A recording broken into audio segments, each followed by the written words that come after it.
Salam Bapak Ibu dan saudaraku yang terkasih. Selamat siang. Salam sejahtera untuk semuanya. Saya bersuka cita bisa berjumpa lagi dengan Bapak Ibu dan saudara-saudaraku yang terkasih pada kebaktian pada siang hari ini. Dan saya berterima kasih kepada Bapak Ibu Gembala yang telah memberikan kesempatan kepada saya untuk melayani lagi, khususnya di dalam penyampaian firman Tuhan. Saya percaya setiap kita yang datang beribadah pada siang hari ini adalah ingin belajar sendiri dari Tuhan. Firman Tuhan katakan, yang berbahagialah ialah yang mendengar akan firman Tuhan dan memelihara di dalam hatinya. Saya berharap semua telinga kita mendengar, tetapi hati kita juga terbuka nanti usai ibadah dipelihara.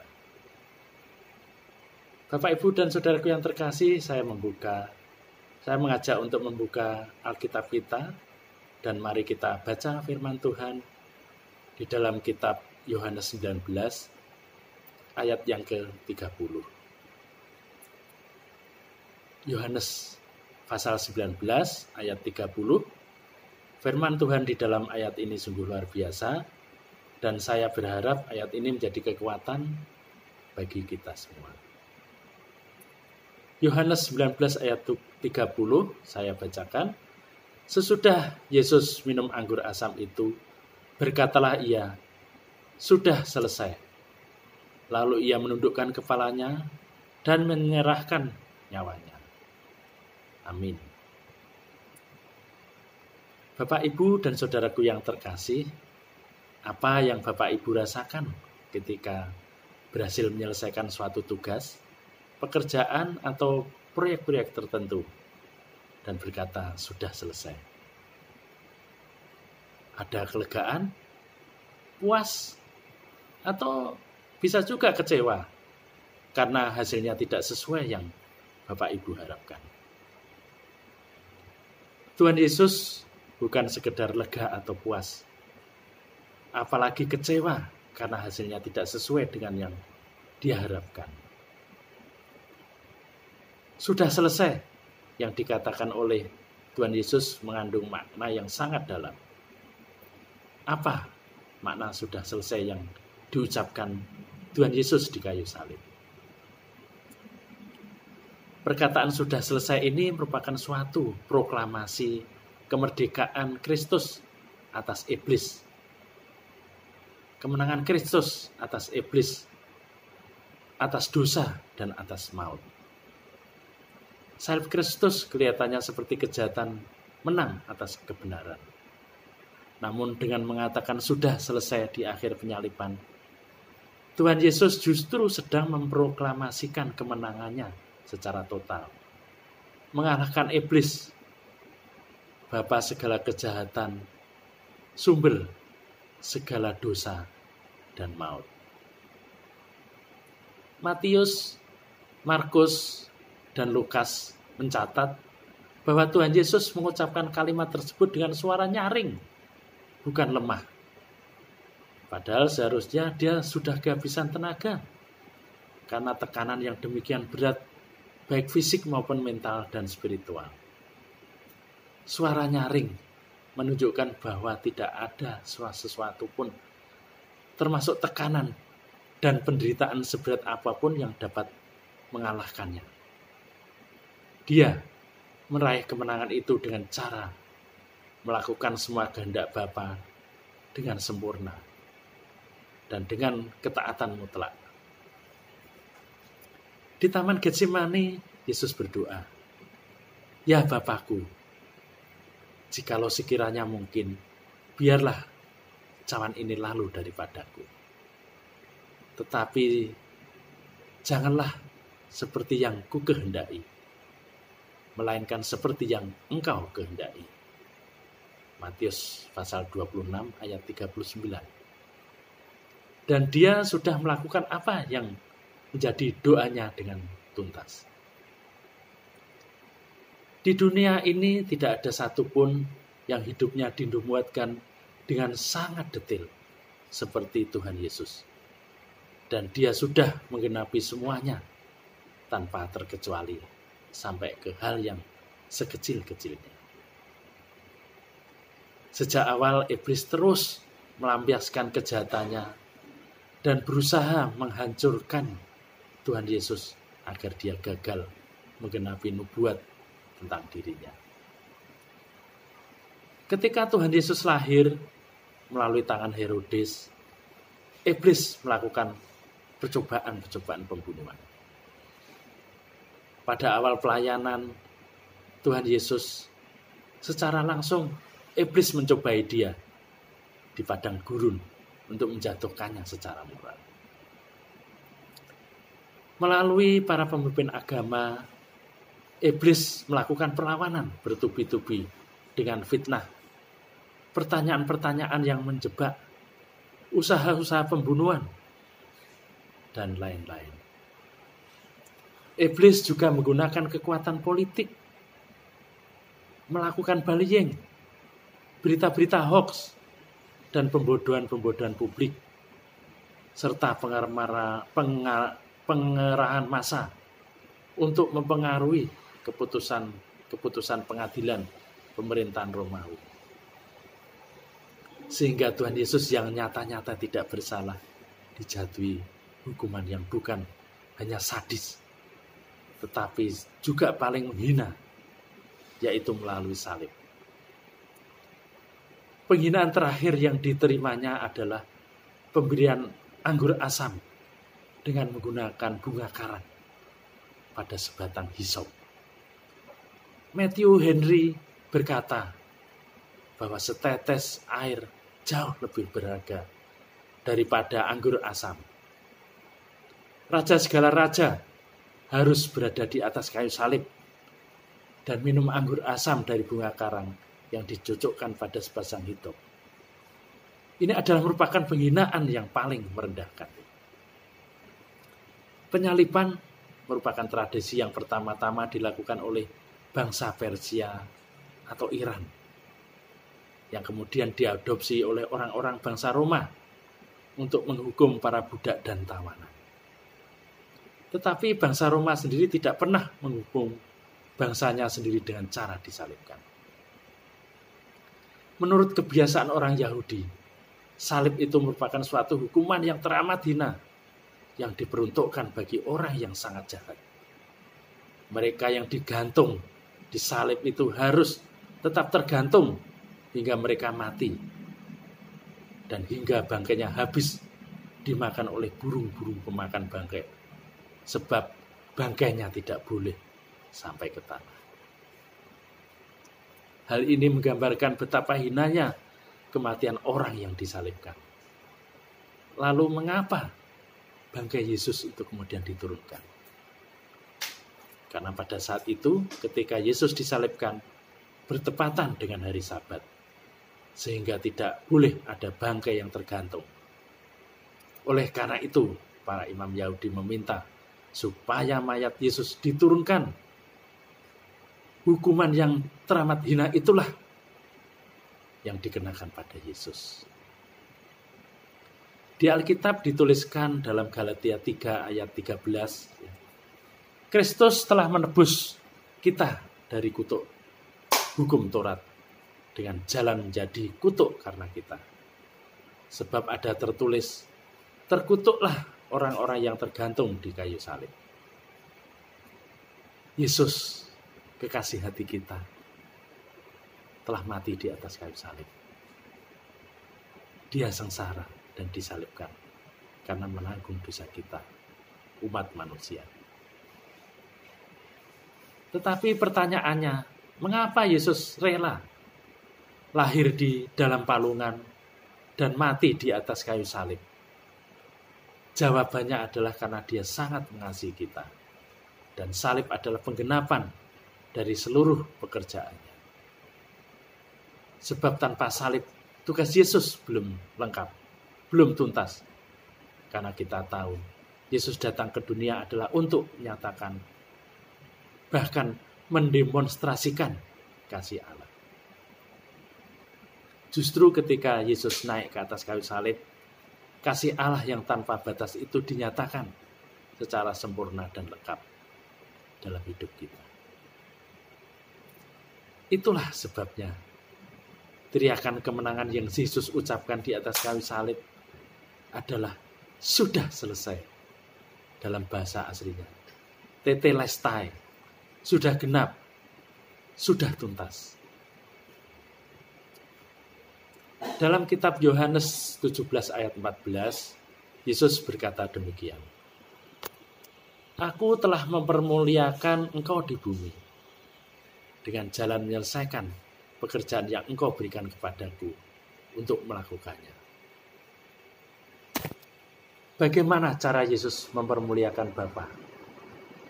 Dengan cara menyelesaikan semua yang Bapa perintahkan kepadanya.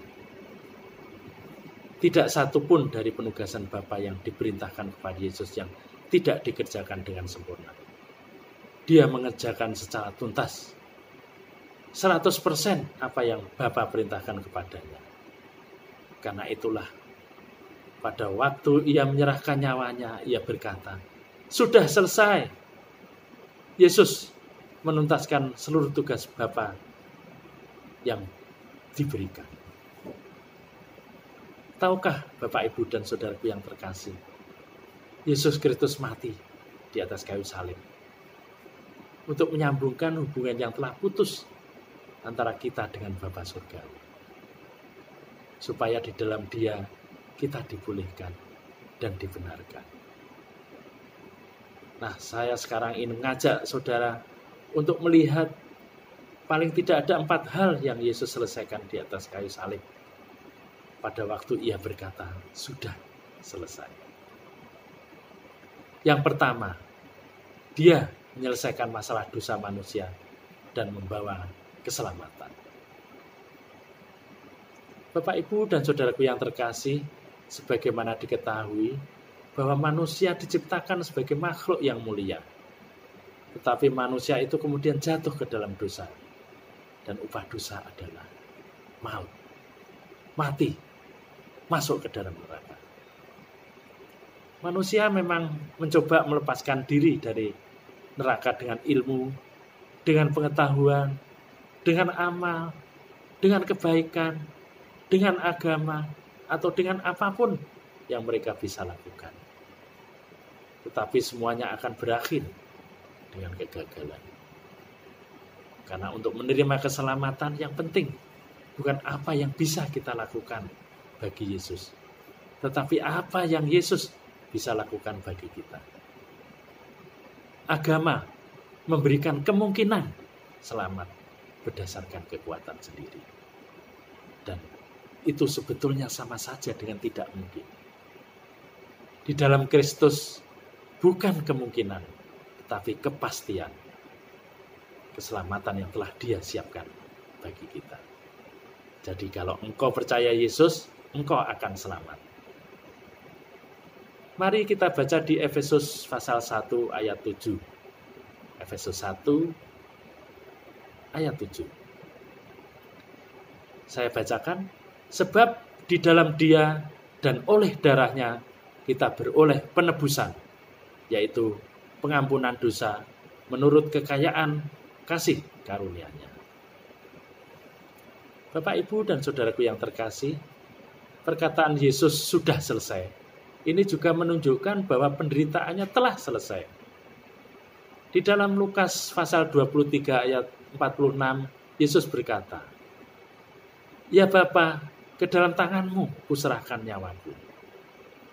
Artinya pekerjaan Yesus telah selesai di dunia ini melalui kematiannya untuk menebus dosa-dosa manusia. Melalui salib inilah bukti nyata kasih Allah kepada manusia. Salib Yesus inilah sebagai pusat atau inti di dalam pemberitaan Injil. Tentu dalam pikiran duniawi, salib ada suatu lambang kebodohan. Begitu juga halnya dengan ketika Yesus mengatakan kepada murid-muridnya bahwa ia akan menanggung penderitaan, akan dibunuh, dan akan dibangkitkan pada hari yang ketiga. Tetapi murid-murid Yesus tidak mengerti akan perkataan Yesus tersebut.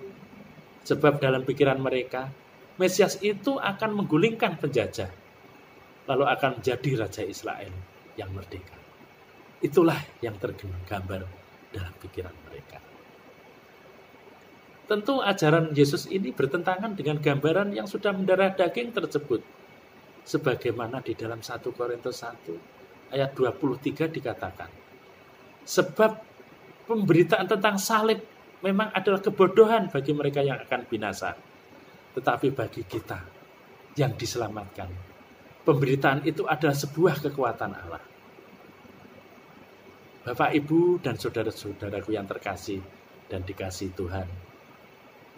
Hari kematian Yesus di kayu salib dalam nas ini ingin menyuarakan hal yang berharga kepada kita. Ketaatan Yesus terhadap Allah Bapa melalui pengorbanannya di kayu salib juga diinginkan terjadi pada kita, orang-orang yang dikasihi, supaya kita juga taat kepada Allah. Sebab Kristus telah terlebih dahulu taat kepada Allah. Yesus telah menggenapi seperti yang telah tertulis. Melalui kematian Kristus di kayu salib, kita telah ditebus dan diperbarui kembali supaya tetap hidup di dalam kebenaran. Agar darah Yesus yang tercurah tidak lagi sia-sia.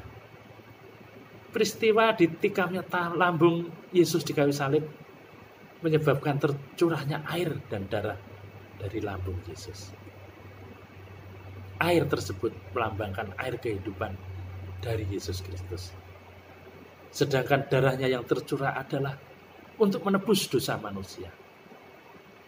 Darah dan air gambaran dari baptisan untuk menghapus dosa manusia serta menyucikan manusia dari dosanya. Kematian Yesus membawa perubahan kepada umat manusia. Dengan terbelahnya tirai bait suci, di mana bait suci di Yerusalem merupakan pusat dari ritual agama Yudaisme. Bait suci adalah tempat dilakukannya pengorbanan hewan dan ibadah sesuai dengan hukum Musa, yang saat itu benar-benar ditaati dengan setia. Kitab Ibrani pasal 9 ayat 1 dan ayat 1 sampai 9 menjelaskan kalau di dalam bait suci itu terdapat tirai yang memisahkan ruang maha kudus, yakni tempat berdiamnya hadirat Allah di dunia ini, dengan ruangan lainnya yang merupakan tempat berdiamnya manusia. Ini menandakan bahwa manusia itu terpisah dari Allah karena dosa. Yesaya 59 ayat 1 dan 2. Hanya imam besar yang diizinkan untuk melewati tirai itu setiap tahun sekali untuk masuk ke dalam hadirat Allah, mewakili semua orang Israel dan mengadakan pendamaian bagi dosa-dosa mereka. Imamat pasal 16. Robeknya tirai itu yang terjadi secara dramatis pada saat kematian Yesus melambangkan bahwa pengorbanannya, darahnya yang tercurah merupakan penebusan yang sudah memadai bagi dosa-dosa manusia. Kejadian ini menandakan kalau jalan menuju pribadi yang maha khusus sudah terbuka untuk semua orang dan setiap waktu, baik bagi orang Yahudi maupun bukan orang Yahudi. Tirai bait suci merupakan simbol dari Kristus sendiri sebagai satu-satunya jalan datang kepada Bapa. Hal ini didukung oleh fakta bahwa hanya imam besar saja yang boleh memasuki ruang maha kudus melalui tirai tersebut. Sekarang ini Kristus adalah imam besar yang agung bagi umat pilihan Allah. Sebagai orang-orang percaya dalam karunia yang sempurna ini, kita mengambil bagian dalam imamatnya yang sempurna. Kita sekarang dapat masuk ke dalam ruang maha kudus melalui tirai. Ibrani 10 ayat 19-20 menyatakan bahwa setiap orang percaya masuk ke dalam tempat kudus oleh darah Yesus. Karena ia telah membuka jalan baru dan hidup bagi kita melalui tabir, yaitu dirinya sendiri. Di sini kita melihat gambaran dari daging Yesus yang terkoyak bagi kita, sebagaimana dia merobek tirai bait suci sehingga terpecah belah menjadi dua bagi kita. Melalui kematian orang percaya sekarang ini, melalui kematiannya, orang-orang percaya memiliki akses yang cuma-cuma kepada Allah. Tirai di bait suci merupakan pengingat kalau dosalah yang membuat manusia tidak layak untuk berada di hadirat Allah. Fakta bahwa kurban penghapus dosa dipersembahkan setiap tahunnya, termasuk tak terhitung banyaknya kurban lain yang dipersembahkan setiap harinya, menunjukkan secara gamblang bahwa dosa manusia tidak bisa benar-benar ditebus atau dihapus oleh kurban binatang. Yesus melalui kematiannya telah menghilangkan penghalang antara Allah dan manusia, sehingga kini kita dapat mendekati. Haleluya. Bapak, Ibu, dan saudaraku yang terkasih, kematian Yesus Kristus atau biasa disebut dengan Jumat Agung merupakan suatu penggenapan rencana Allah akan karya penebusan atau karya penyelamatan yang dianugerahkan Allah melalui Yesus Kristus secara cuma-cuma. Pengertian salib bagi kita orang percaya bukan lagi hanya sekedar menggambarkan kematian Yesus, tetapi salib juga menggambarkan kebangkitan dan kemenangan Yesus mengalahkan kematian. Marilah kita tetap memandang salib Kristus setiap saat. Sebab melalui salib itu kita telah diperdamaikan dengan Allah dan dimenangkan dari dosa maut yang mematikan. Kalau ada di antara saudara yang belum sungguh-sungguh yakin kalau engkau mati akan masuk surga, bukalah hatimu. Jadikan Yesus sebagai Tuhan dan Raja-Mu, supaya engkau mengalami keselamatan. Karena ia telah menyelesaikan dosa di atas kayu salib dan membawa keselamatan yang kekal bagi setiap orang yang percaya. Yang kedua, pada waktu ia berteriak, sudah selesai, dia menyelesaikan masalah penyakit dan membawa kesembuhan. Di kitab 1 Petrus pasal 2 ayat 24 dituliskan, ia sendiri telah memikul dosa kita di dalam tubuhnya di kayu salib, supaya kita yang telah mati karena dosa hidup untuk kebenaran. Oleh bilur-bilurnya kamu telah sembuh. Bapak, Ibu, dan saudaraku yang terkasih, pada waktu Yesus mati di atas kayu salib, dia yang sehat menjadi sakit, supaya kita yang sakit menjadi sehat. Mengapa penyakit itu terjadi? Sebelum Adam dan Hawa jatuh ke dalam dosa, tidak ada orang sakit, tidak ada kematian. Tetapi karena Adam dan Hawa jatuh ke dalam dosa, maka penyakit itu datang dan kematian menimpa manusia. Jadi benar kalau dikatakan penyakit datang karena dosa. Dosa Adam, dosa awal. Yesus dicambuk oleh tentara Romawi dengan menggunakan cambuk bercabang. Setiap cambuk ujungnya memiliki bola-bola besi yang berduri tajam. Setiap kali cambuk itu dihunjamkan dan ditarik kembali, maka ada potongan-potongan daging yang terjepit dari tubuh Yesus. Yesus dicambuk sebanyak 42 kali. Cambuk dihujamkan sebanyak 21 kali di punggung dan 21 kali di dada. Ada 726 titik luka yang dialami Yesus akibat cambukan tentara Roma. Angka 726 berbicara mengenai satu angka yang luar biasa banyaknya.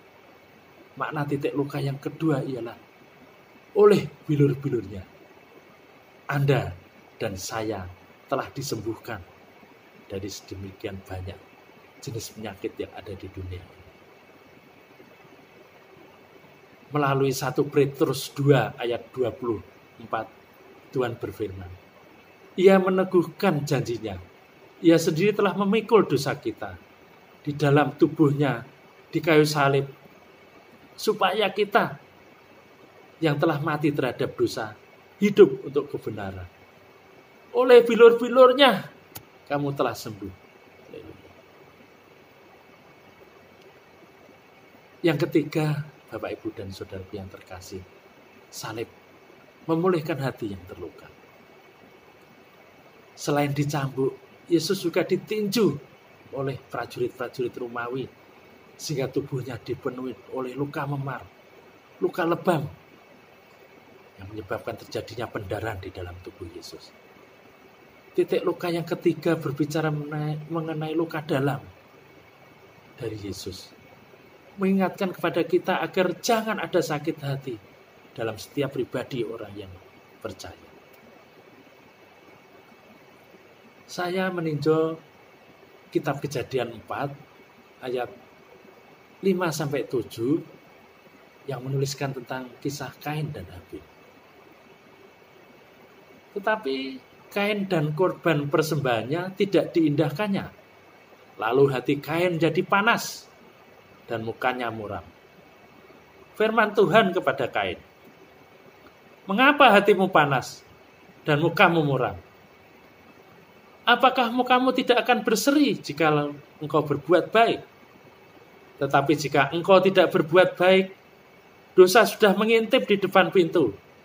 Ia sangat menggoda engkau, tetapi engkau harus berkuasa atasnya." Bapak, Ibu, dan Saudaraku, ketika saya membaca tentang kisah Kain dan Habil ini, saya mencoba merenung bagaimana ciri-ciri orang yang sakit hati. Di sini Tuhan memberikan pengertian kepada saya bahwa ada 3 ciri-ciri orang yang sakit hati.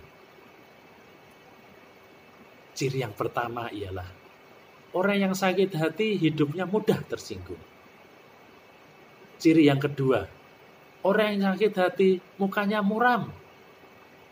Dan ciri yang ketiga, dia mudah jatuh ke dalam dosa.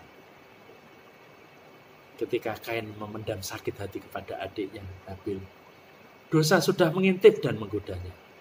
Akhirnya Kain tergoda dan dosa.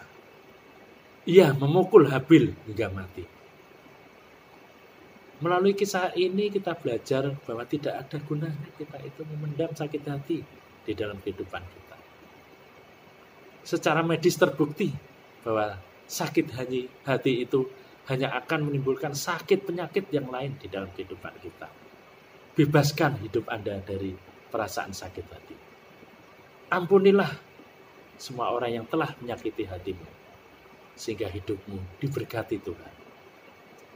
Kemudian jagalah baik-baik hati Anda, karena firman Tuhan mengatakan, dari hatilah terpancar seluruh kehidupan. Bagaimana dikatakan di Amsal pasal 4 ayat 23. Dari hati terpancar seluruh kehidupan. Bapak, Ibu, dan Saudaraku yang terkasih, yang keempat di atas kayu salib itu ada pertukaran. Mari kita baca di 2 Korintus 8 ayat yang ke-9. 2 Korintus 8 ayat yang ke-9 saya bacakan.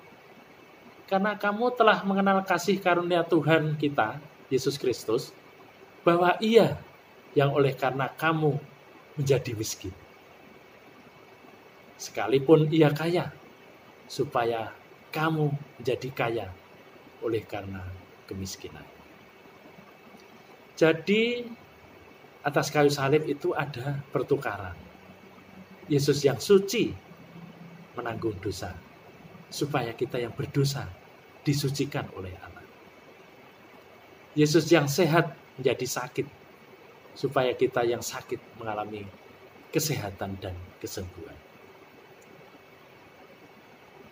Di atas kayu salib, Yesus yang kaya rela menjadi miskin, supaya kita yang miskin menjadi kaya. Yohanes 10 ayat 10 berkata, pencuri datang hanya untuk mencuri dan membunuh dan membinasakan. Aku datang supaya mereka mempunyai hidup dan mempunyainya di dalam segala kelimpahan. Bapak, Ibu, dan saudaraku yang terkasih, kelimpahan. Kelimpahan itu bukan berarti punya rumah 10, punya mobil 20. Kelimpahan itu artinya merasa cukup dengan berkat Tuhan, bahkan bisa memberi orang lain. Itu namanya limpah. Saudara punya mobil 5, punya rumah 10, tetapi kalau merasa kurang, engkau belum limpah, engkau miskin. Tetapi walaupun rumahmu hanya 1, engkau tidak punya mobil, atau bahkan juga tidak punya motor, tetapi engkau mengucap syukur kepada anugerah Tuhan, bahkan engkau bisa memberi orang lain, itu limpah. Dan Allah akan meningkatkan kelimpahan karena hidup di dalam Kristus. Tidak lagi hidup di bawah kutuk, melainkan hidup di bawah berkat. Haleluya. Alkitab berkata, orang percaya akan menerima berkat seperti yang Allah janjikan kepada Abraham. Yaitu, aku akan memberkati engkau. Aku akan membuat engkau masyhur.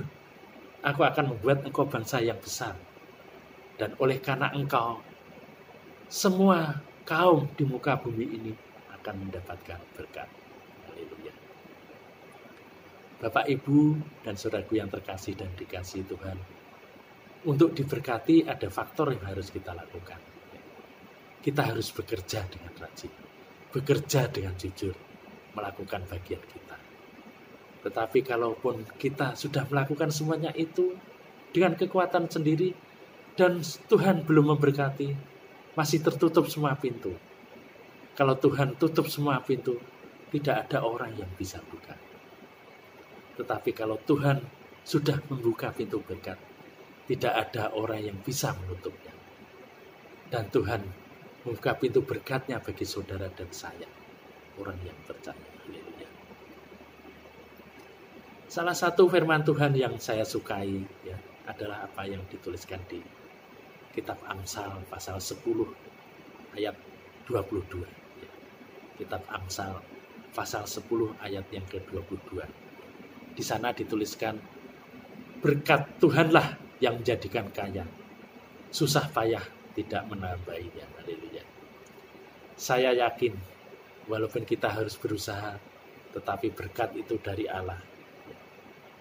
Dia kaya, rela menjadi miskin, supaya kita yang miskin bisa menjadi kaya. Bagi Allah tidak ada yang mustahil. Sesuatu yang dahsyat Allah bisa kerjakan. Karena di atas kayu salib, ia sudah menyelesaikan masalah kemiskinan dan memberi kelimpahan. Saudaraku, mengapa Tuhan Yesus itu disalib? Karena apa? Karena dia mengasihi saudara dan saya. Dan karena kasih yang tiada tara itu, maka apa yang dia lakukan? Kita lihat saudaraku yang terkasih, apa yang tertulis di kitab Yohanes 15 ayat 13 ya. Kitab Yohanes 15 ayat 13 di sana dituliskan, tidak ada kasih yang lebih besar. Tidak ada kasih yang lebih besar. Apa? Sudah pol, sudah maksimum. Ya, tidak ada kasih yang lebih besar dari seorang yang memberikan nyawanya untuk sahabat-sahabatnya. Yesus mengatakan untuk siapa dia disalibkan. Di sini dikatakan untuk sahabat-sahabatnya. Saudara merasa menjadi sahabat Tuhan Yesus? Apakah saudara merasa layak kalau dikatakan menjadi sahabat Yesus? Tuhan, saya masih begini kok disebut sahabat. Kayaknya saya belum merasa layak deh Tuhan menjadi sahabat. Justru kepada orang-orang yang seperti inilah Yesus itu memiliki belas kasihan. Supaya apa? Supaya mereka yang terikat oleh dosa itu bisa dilepaskan. Yohanes 15 ayat 14 dituliskan, kamu adalah sahabatku jikalau engkau berbuat apa yang kuperintahkan kepadamu. Kamu adalah sahabatku, ya, dikatakan oleh Tuhan Yesus kepada kita. Bapak, Ibu, dan saudaraku yang terkasih, Alkitab menunjukkan kepada kita bahwa Allah yang kita sembah adalah Allah yang penuh kasih. Dia bukan Allah yang gatal tangan. Dia bukan Allah yang ringan tangan, menjatuhkan tangan, menghukum manusia. Dia juga bukan Allah yang lepas tangan, lipat tangan, cuti tangan, berpangku tangan, membiarkan manusia bergelimang dosa. Tapi Allah yang kita sembah adalah Allah yang rela turun tangan, campur tangan, mengulurkan tangan kasihnya kepada saudara dan saya untuk menyelamatkan kita, orang yang berdosa. 2000 tahun yang lampau di atas bukit Golgota, Yesus Kristus telah berkorban bagi saudara dan saya dengan cara menyerahkan nyawanya, mati di atas kayu salib, berdarah, seluruh tubuhnya hancur, semuanya karena kasihnya kepada kita, sehingga kita yang seharusnya binasa diselamatkan. Semuanya terjadi karena begitu besar kasih Allah di dalam kehidupan kita. Sungguh luar biasa kasih Allah di dalam kehidupan kita. Saya yakin kalau Dia tidak mengasihi kita, kalau Dia tidak bermaksud menyelamatkan kita, kalau Dia tidak punya belas kasihan kepada manusia, Dia tidak mau melakukan itu. Tetapi karena kasih Yesus rela berkorban, karena kasih Dia yang kaya rela jadi miskin, karena kasih Dia yang suci rela menanggung dosa kita, dan karena kasih-Nya kita semua diselamatkan. Ada satu ungkapan yang berkata, kasih anak sepanjang gala, kasih ibu sepanjang jalan. Tetapi saya mau katakan, kasih Allah sepanjang zaman. Dia mengasihi kita dengan kasih yang kekal, dan Dia rela berkorban bagi saudara dan saya.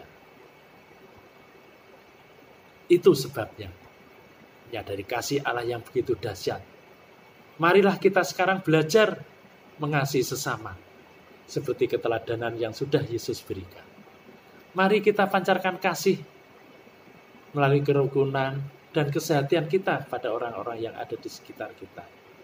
Demikian Tuhan mengubahkan dan menyempurnakan kita. Haleluya.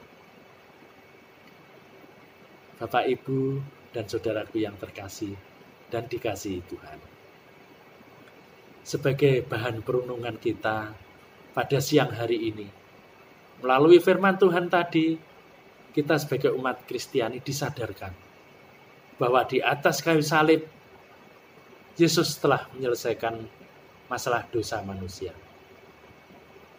dan membawa kita kepada keselamatan. Di atas kayu salib Dia telah menyelesaikan masalah penyakit dan membawa kesembuhan. Oleh bilur-bilurnya kamu sudah menjadi sembuh. Yang ketiga, di atas kayu salib ada pertukaran. Yesus yang kaya rela jadi miskin, supaya kita yang miskin rela menjadi kaya. Dia selesaikan masalah kemiskinan dan memberi kita kelimpahan. Tuhan memberkati kita semua. Haleluya. Amin.